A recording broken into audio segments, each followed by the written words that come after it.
Hello, everyone. This is Adam Meister, the Bitcoin Meister, the Disrupt Meister. Welcome to This Week in Bitcoin. Today is February 3rd, 2017. Before we introduce our awesome guests, I want to thank the person who generously sent me some Bitcoin. You are awesome. We know who you are. Thank you for reminding me about it too. You're great.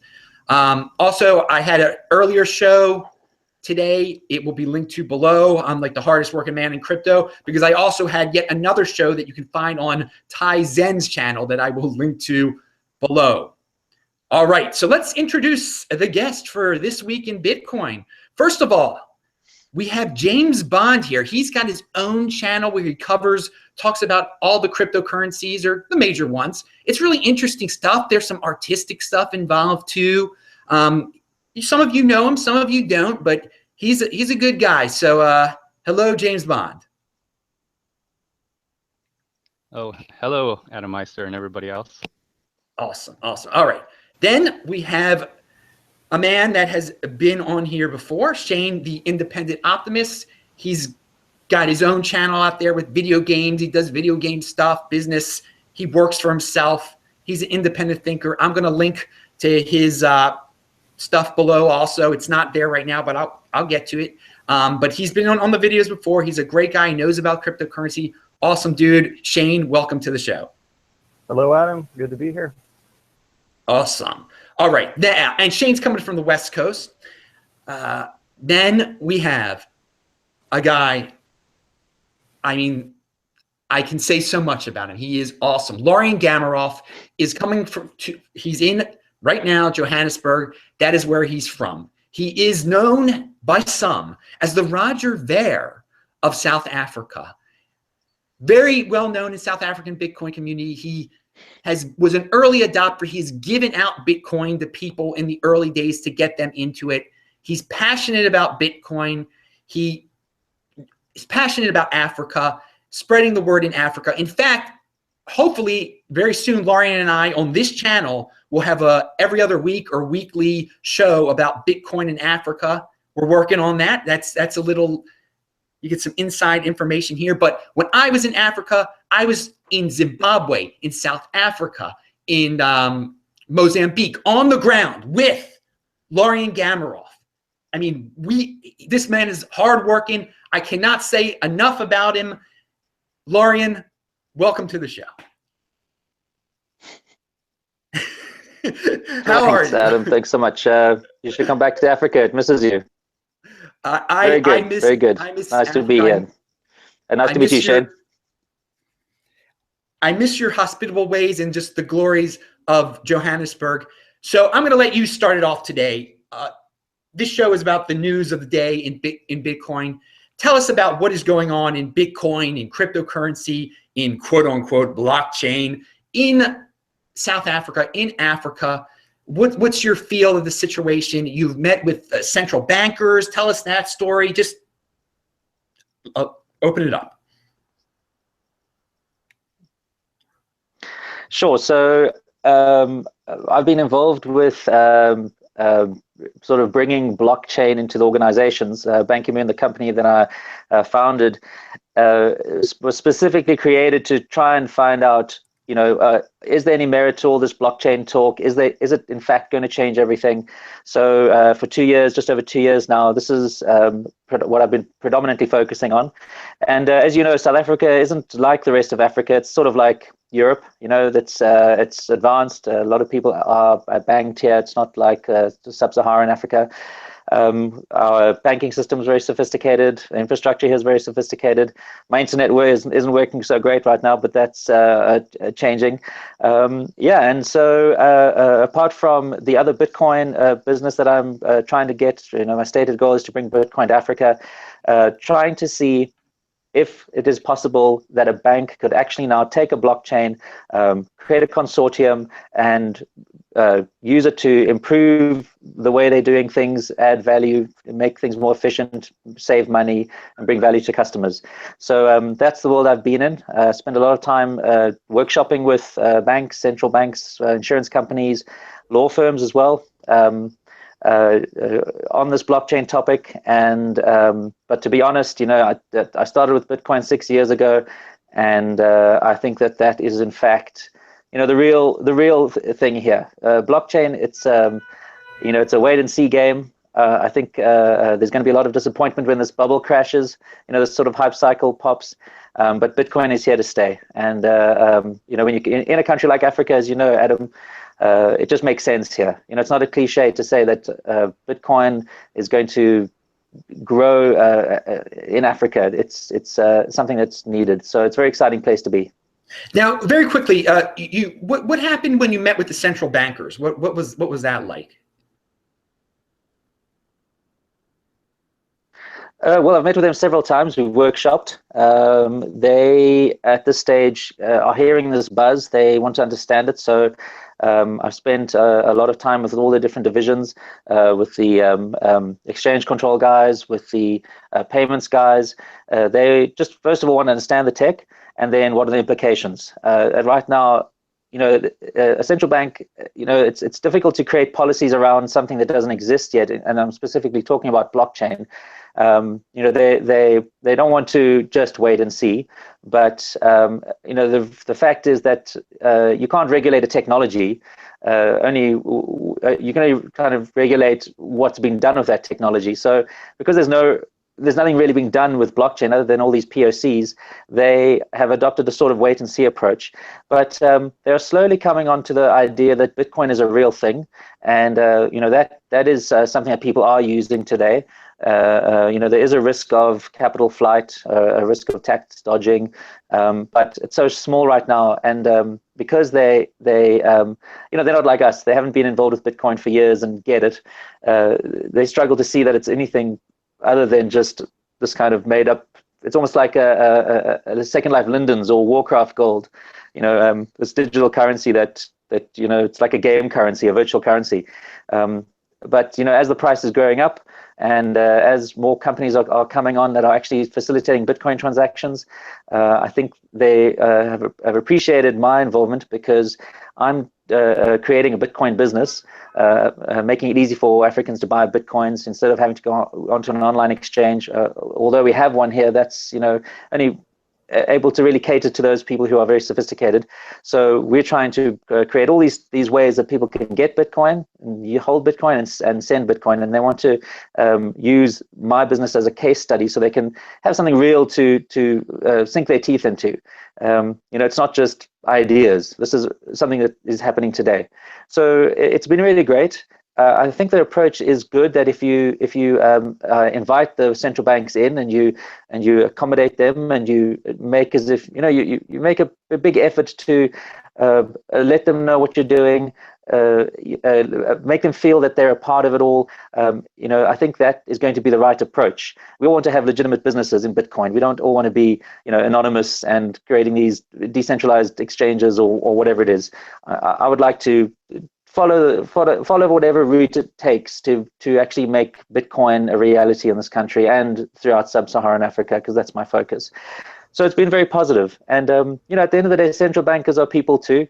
They're excited about new tech, and if Bitcoin can really add value to people, then they're not anti-competitive. They're not trying to protect banks, but so if remember, central bank is a government thing. A government is, I guess, there to serve the people. I know that's doesn't feel like that very much nowadays, but if there's something that can legitimately add value, well, they'll entertain it. And if it can be controlled, and the right policies are put in place, if you know your customer and all that, then they're open to it.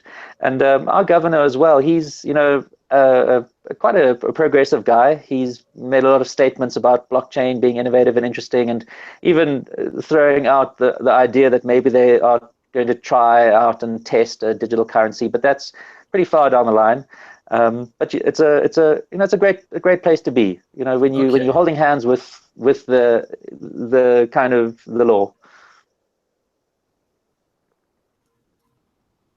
But I think you broke up a little bit there.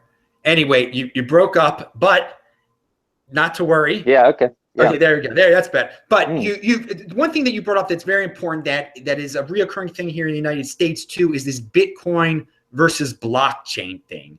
Bitcoin is real. Blockchain is just this ambiguous cloud.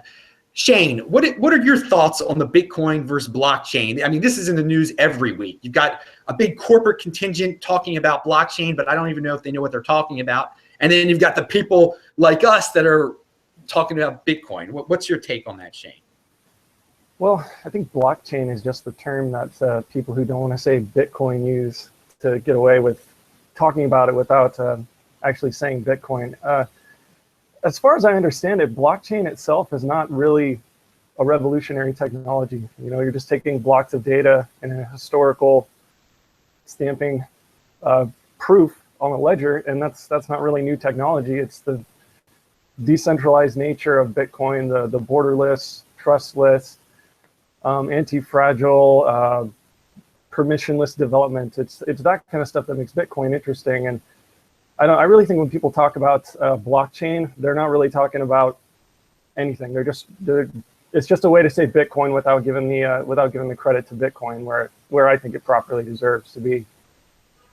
Yeah. I lean toward that opinion definitely. I think some of these, what Lorien was saying is that these central bankers, they want to be in, they are curious about it. They are trying to learn about it, maybe some of them, and then they'll just repeat the company line, blockchain, blockchain. Okay, moving on from that into, I guess, more controversial topics here. James Bond, unmute yourself. I've got something to ask you, something that just came out that I've been alluding to. Tone Vays on his channel, he's been doing something called crypto scam, where he explains why every single coin can be considered a scam.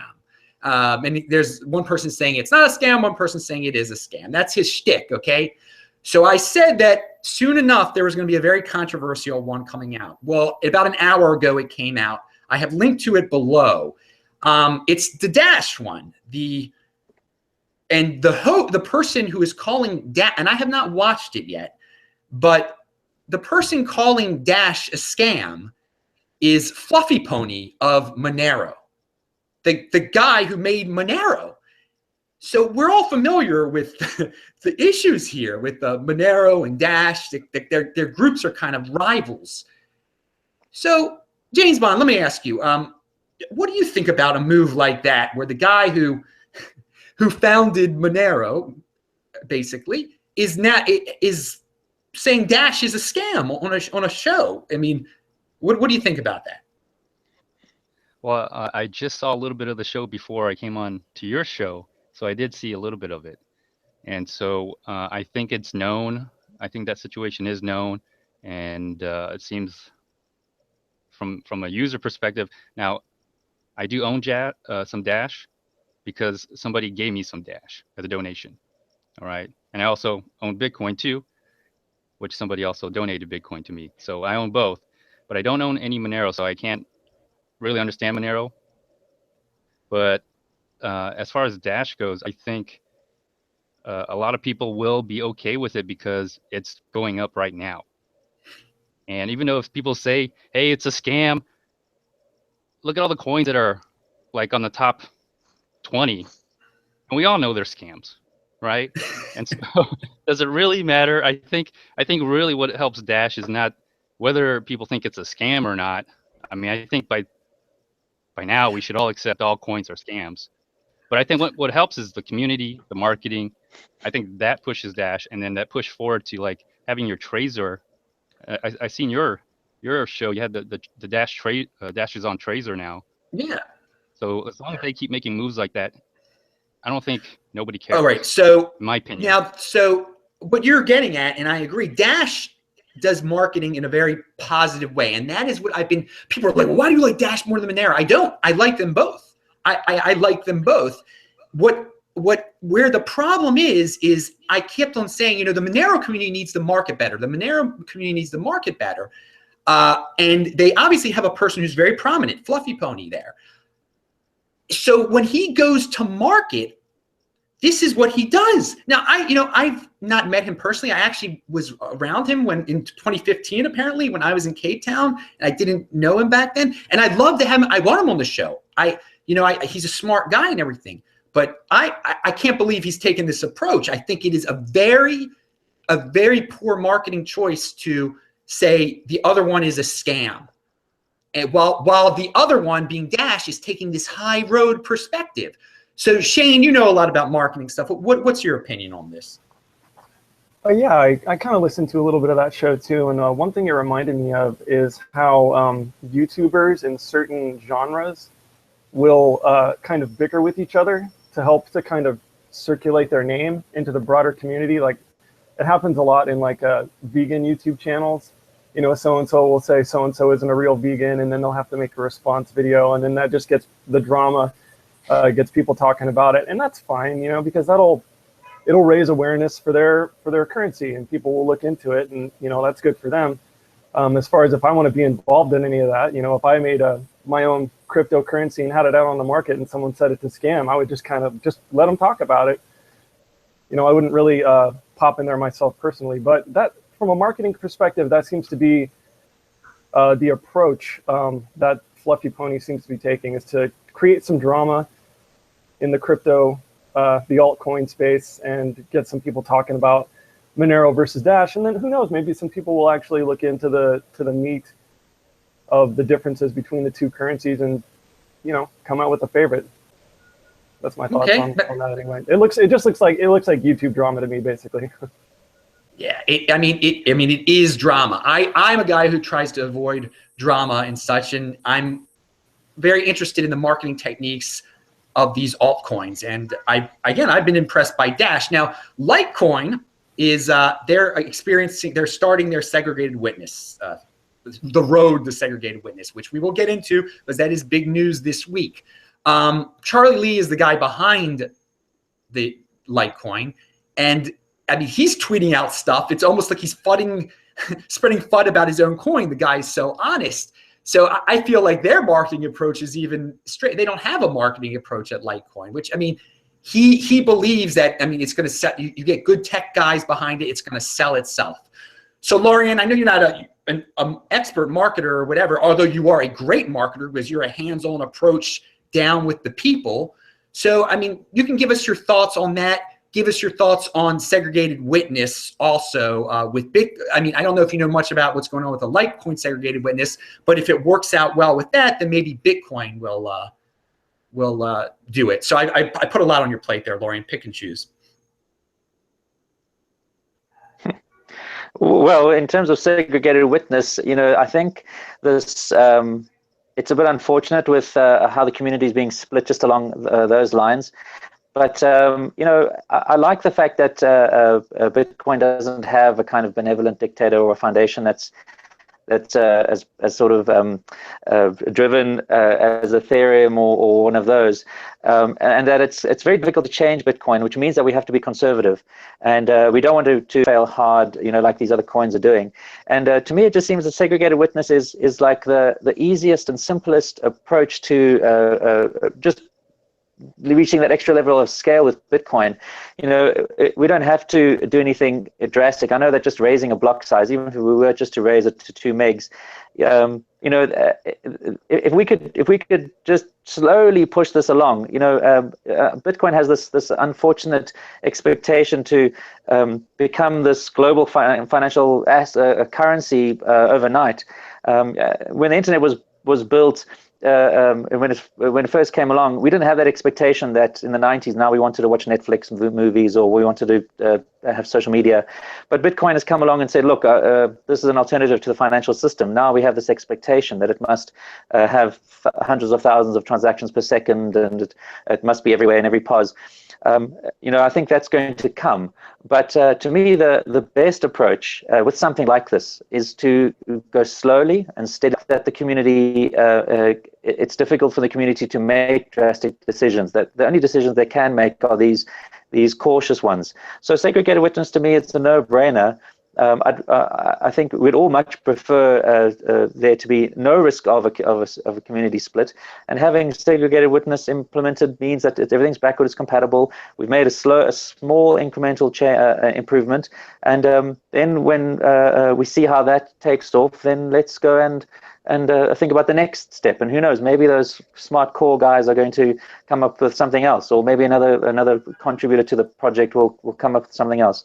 So I like Litecoin, the fact that Litecoin, and you always say it, it's almost like the test bed for Bitcoin. It is Bitcoin, and it has a few tweaks. But I would love Litecoin to roll out segregated witness. Let's see how it goes, and then take it from there. So that's my approach to this. I like the slow, cautious approach. Okay, this is very good. James Bond, do you have any thoughts on segregated witness for Litecoin, the future of Litecoin segregated witness for Bitcoin? Do you support it? I'm not really technical. I mean, I just use it. All I want to know if I push send, that it goes through. So if I have to wait a day, the guy has to wait a day. The guy will wait a day. That's kind of been my experience. As far as like segregated witness on Litecoin, don't see a reason why it would not go through, because it's a free software development for them. It's worth a try, and so far the price of it shows that people are getting interested because the price has gone up. Yeah. And in order to test it, I think you have to actually buy some Litecoin to maybe even try it out, and then people who already have Litecoin would be, maybe you get some testers who buy into Litecoin and test it out, and then we'll see from there. I also think if it does get accepted, it'll probably come under attack immediately to test it. There's just a feeling inside me saying, yeah, as soon as it gets activated, if it does, it's going to get attacked. And also, let me see. I think it's going to be good if it does work out, and then it's still not going to be. I don't think, as far as Bitcoin, it's still going to take some time. So Litecoin has that moment of time as a community and as a coin to actually capitalize on that. Yeah, these are good points. Shayne, wrap up your thoughts about Litecoin, segregated witness for Litecoin and Bitcoin. I think you have some things to say. Well, I'm not too tech savvy on that either. Same with James Bond. I just I have it and I use it, and if it works, then I like that. But I do think the test net for Litecoin is great. The fact that people who are interested in Bitcoin can just look at what happens with Litecoin and see what happens to the community when they implement segregated witness. Yeah, I'm going to be looking at it. I don't have any Litecoin personally, but I've considered. I have a wallet set up, which I'm going to be opening up for donations if anybody wanted to give me any. But other than that, yeah, I'm excited to see what happens with it. Okay, now, so Lorien already said his story of the week. He gave us an update on what's going on in South Africa. For you, Shayne, what do you want to talk about this week here? Open floor for you. All right. Well, I saw all of these. They call them protests, but I would call them riots in UC Berkeley. And I saw this video of this girl getting sprayed with mace from over the shoulder. And then I saw another angle of it from the front. And she was wearing what looked like a MAGA hat, a Make America Great Again hat, but it actually said Make Bitcoin Great Again. So I saw that and I thought, oh, whoa, hold on a second. So Bitcoin users are being targeted now? I mean, do you think they just mistook the hat for a Trump hat or a MAGA hat? But no, I saw it and I'm just thinking, man, these they're so, these leftist mobs that are popping up everywhere are just attacking people at random. They don't even have any sort of discernment over what the cause is, why spray paint someone in the face for wearing a Bitcoin hat and saying, I like it when people express their opinions peacefully. That's kind of a big news story for me anyway. Well, yeah, you know what? I got to say, I heard about this before. This is not the first I heard of it. It is true. She was wearing a Make Bitcoin Great Again hat. So yeah. I obviously thought about it from your perspective, but then I started thinking, if people catch on to this, that she was attacked for like not wearing a Trump hat, then they're going to be like, well, what was she wearing? She was wearing a Bitcoin hat. So if there's any silver lining to such a horrific story, I mean, maybe more people are going to find out about Bitcoin. Then there are going to be some people that are going to like, that are just the haters out there are going to associate Bitcoin with Nazis, that they, you know, everyone's calling everybody a Nazi now. But in the end of the day, hopefully people will clarify she was not wearing a Trump hat. She was wearing a Bitcoin hat. James Bond, real quick, what do you think about that? Hello, can you hear me? Yeah, yes, I can. Yes. Yeah, I see. And I feel sorry for someone who you know, who did that to her, because she was right before she got sprayed. She was talking about peaceful protests, and then she gets sprayed. So it's kind of ironic, you know. Yeah, it is. All right. I want you have a story of the week too, don't you? Or now you've got the floor, James Bond. Oh, okay. My story of the week is, I guess, I read on I believe CoinDesk an article about the FBI and how they're tracking cryptocurrency users, and they're using the blockchain, but that's only a small part of it. They're using you know, to track your transactions anyway. That's a small part of it, but really what they're trying to do is they're trying to get you in the physical world somehow, by either through the exchanges or Coinbase, or maybe even perhaps even meeting up you in person. And in the article, it almost seems like they're trying to advertise for governments to come out. And I know, like, a lot of times when a law enforcement want to get involved in certain criminal activity, they're willing to pay people to come forward as an informant a lot of times. And the prices kind of range from anywhere, depending on how something, 5,000 to maybe 10,000 a month, or how good your information is. And so I would expect, as Monero, Dash, Z coins coming out, these anonymous coins, and they get more popular, they're gonna probably try to keep a tab on those particular users, just following them physically in this world, trailing them. Well, this is the thing. If someone buys Monero, they can, from an exchange, there's the point where they get caught. If someone somehow gets Monero without getting it from central location, then they can do anything with it. And what you bring up about tracking is why Monero and Dash and these anonymous coins have a future, just in case the government does go crazy like this, or any government anywhere wants to track people. So another story that was going around, and it might have been the same. Can I say something? Oh yeah, real please. Quick? Yes, please. Yes.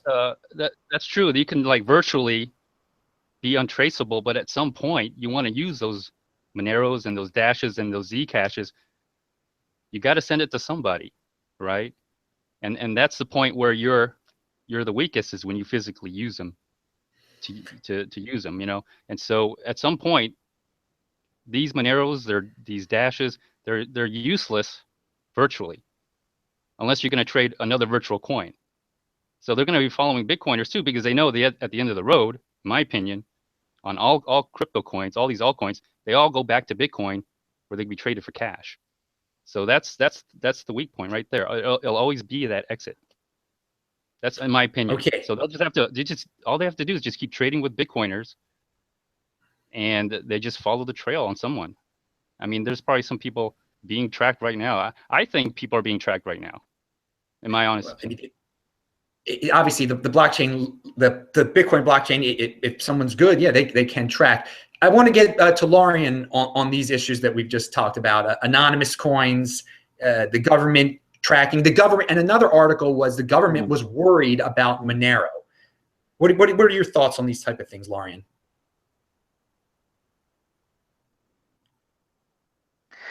Yeah, so there's a parallel between a cryptocurrency, I guess, and peer-to-peer file sharing.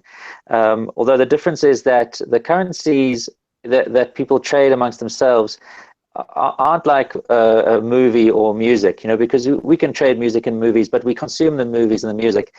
The currencies themselves only become valuable when you actually want to use them. And there'll always be these anonymous currencies, these like Zcash. They will always exist, and I'm sure people will always trade them. But at the end of the day, it depends on what you can do with that currency. So, I think that the only way that the government can make sense of all this is by keeping a thumb on the on and off ramps. If you want to purchase something at a retailer, or if you want to buy cryptocurrency for fiat.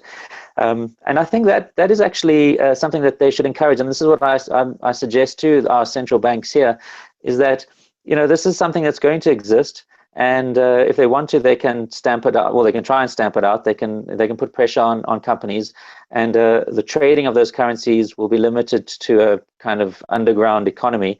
But what they should rather do is actually encourage businesses to work with Bitcoin, accept Bitcoin, provide Bitcoin services, because then they can just apply the same sorts of policies that they have already, like the AML and the KYC, and then they can have at least some measure of control of what's going on. If you are facilitating remittance, instead of just a Bitcoin to Bitcoin transaction, if you're allowing somebody to convert fiat and then remit it to another country, exchange it to fiat like Abra does, then the regulators should welcome that sort of business, because now they've got an entity they can go to and say, show us your books, and what's your KYC strategy. Hey, you break up? Yeah, you're breaking up. You might just want to go to get rid of your video and just go to sound. Maybe I think that might work. But Shayne, did you comment on that? Okay, sure. Oh, so wait. which we'll get back to you, Lorien. Just unmute your close your video, but I think you can click on the camera thing. Shayne, did you comment on that yet, on the anonymous aspect and all that? You were the one who started that, weren't you? I did not, but I did have some thoughts on it, which is that we do have these apps that are coming out, like Purse.io, and I believe Gift also accepts Bitcoin as payment as well, where you don't necessarily need to touch an exchange in order to get something that you can use in everyday life, to where you can buy a gift card at Albertsons using your Bitcoin on the fly, and then just go to Albertsons and spend that gift card that you bought with a with a Bitcoin. So you're not actually touching the edges, you're kind of giving the edge to somebody else to touch.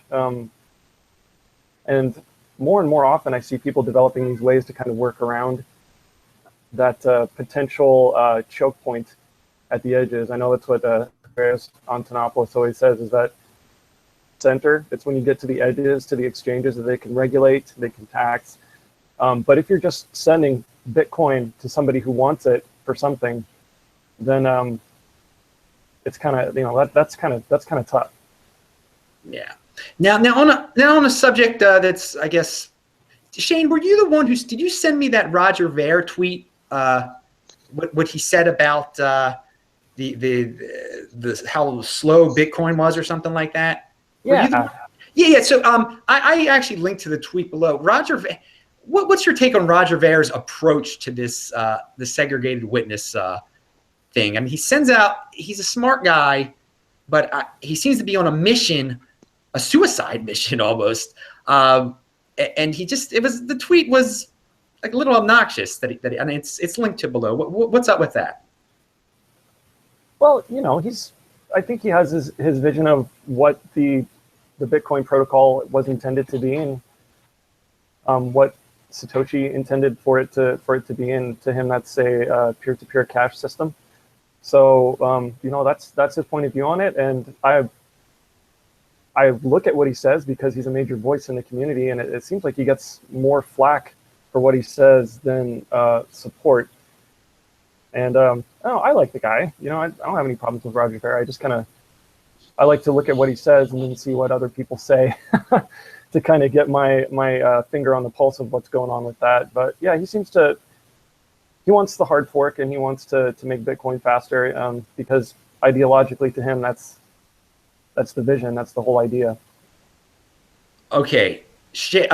Lorien, how are you? I think you're in better shape now. You were talking about anonymous stuff. I interrupted you, so let's see if you can wrap that one up.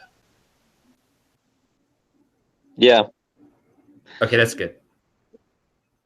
Yeah. I don't know. I think we might have. Yeah, we might have lost Lorien there because it's we don't hear him. All right. While he's working on that, let's ask. We're getting toward the end of the show here, obviously.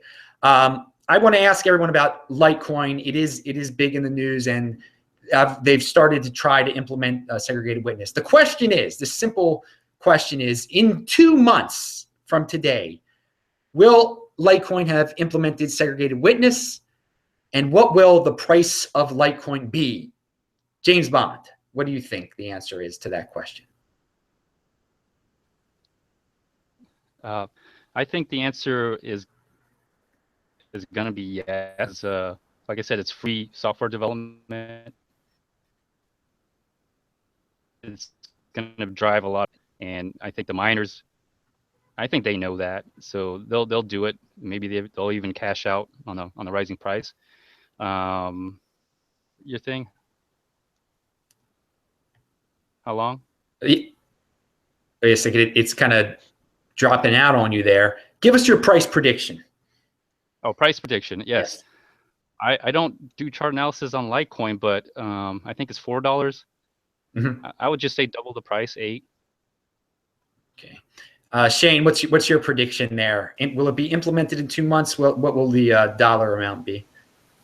Oh, I can't really say how long it's going to take them, but I'll make a prediction that I'm not going to stand for and say it's going to be worth $1,000 in 2 months. No, come on now. Well, that's the thing. People love that kind of thing. That's what I mean. I understand why people don't want to answer these questions. It's so it's so hard to predict, and so much can go wrong. They've had some, when they were spreading the word about it, there was some miscommunication, misunderstandings.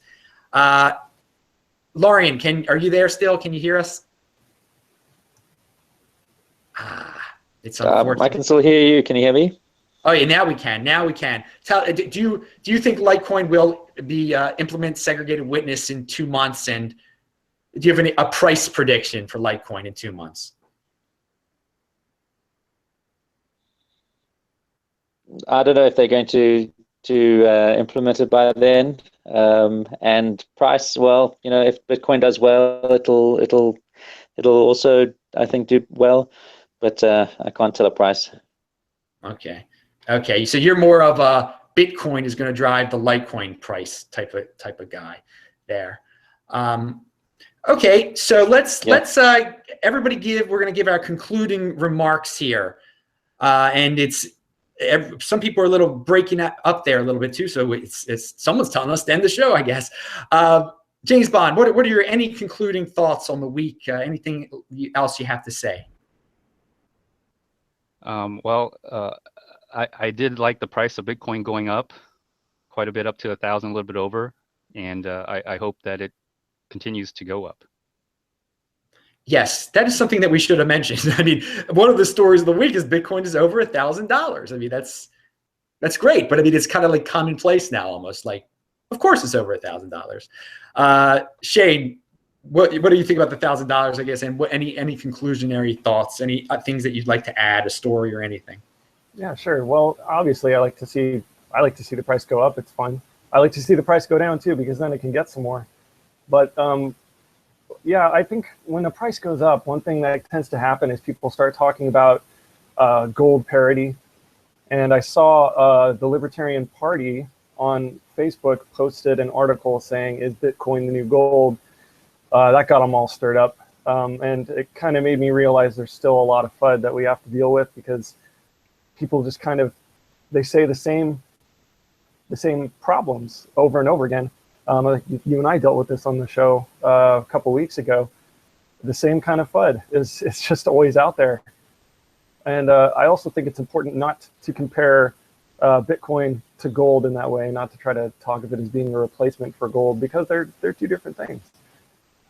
But when people put it that way, when articles put it that way, it gets people all stirred up, and that might be an element of marketing too, is that we need to make sure that our voices are out there, helping to clarify things for people so they don't get confused, or maybe make a mistake and invest in something that they ought not to. Yes, that cloud mining is a scam. Again, cloud mining, a scam. So, Lorien, what are your final thoughts? I hope we can hear you. Your wisdom was great. And just what do you have to say?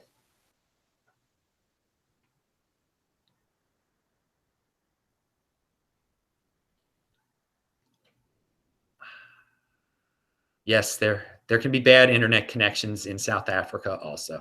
All right, so Lorien will be back on the show. We are going to have our Africa show next week, hopefully, or maybe the week after that. We're working on that, a weekly show.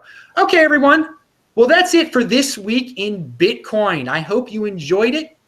I'm Adam Meister, the Bitcoin Meister, the Disrupt Meister. Remember to subscribe to this channel, like this video, share this video, and check out the notes section below. I have to update it some to give everybody's proper contact information. But thanks a lot, guys. I'm going to go to the chat soon, and maybe James and Shayne and Lorien's gone now. We will join you in the chat. But bye-bye for now. We will be in the chat momentarily. It's been a great show. Thank you.